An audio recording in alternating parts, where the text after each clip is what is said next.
Hundreds of soldiers and workers have been sprucing up the obelisk and its grounds in recent days ahead of a state visit to Pyongyang by Chinese President Xi Jinping this week.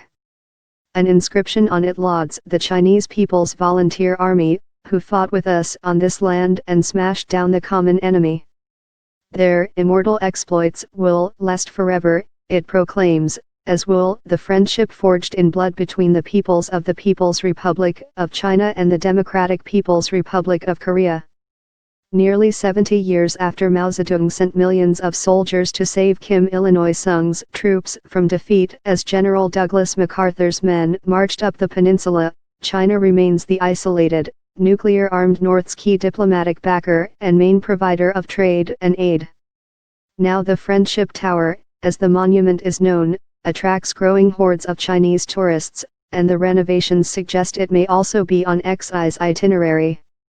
The following day they head south to the demilitarized zone that has divided the peninsula since the two sides fought each other to a stalemate in 1953, before returning home. China is very friendly with North Korea, added her fellow traveler, a woman surnamed Jin. We have been friends for generations. Lips and teeth. It was not always so. Mao, whose eldest son Mao Anying was among those killed in what China still calls the war to resist U.S. aggression and aid the DPRK, described the neighbors as close as lips and teeth. Ties then waxed and waned during the Cold War, when founder Kim Il-sung was adept at playing his Soviet and Chinese allies off against each other, and his grandson, the current leader Kim Jong-un, did not visit Beijing to pay his respects for more than 6 years after inheriting power. But as he embarked on a flurry of diplomacy last year, he made sure that Chinese President Xi Jinping was the first foreign head of state he met, and he has since done so 3 more times, more often than Kim has seen any other leader. Now Xi is going to reciprocate. At the same time, Chinese tourism to the north has reached record highs, according to travel industry sources, so much so that Pyongyang has imposed a limit on arrivals. No official figures are available from authorities on either side, but Simon Cockerell, general manager of Koryo Tours, the market leader for Western visitors, said there had been a huge increase in Chinese tourists. At peak times 2,000 people a day had been arriving in Pyongyang, he said.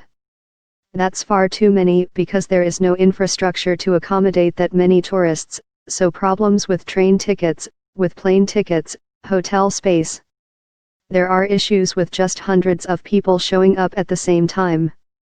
Choices being made. With nuclear negotiations at a stalemate, the North remains subject to multiple UN Security Council sanctions, and the US imposed a travel ban on its own citizens visiting following the death of student Otto Warmbier, who had been jailed after trying to steal a propaganda poster. But tourism is not among the sectors targeted by the UN, potentially enabling Beijing to use it as an incentive for its sometimes wayward ally. But simply enabling it to take place, said John Delury of Yonsei University in Seoul, meant we can infer some choices are being made by Beijing. We know it's a lever they can turn on and off, he said. Even with the diplomatic process at a standstill, he added, the Chinese think you have to use this window of opportunity to move things forward. There has to be a path on both sides, and so something like opening up tourism is a good way to enable that.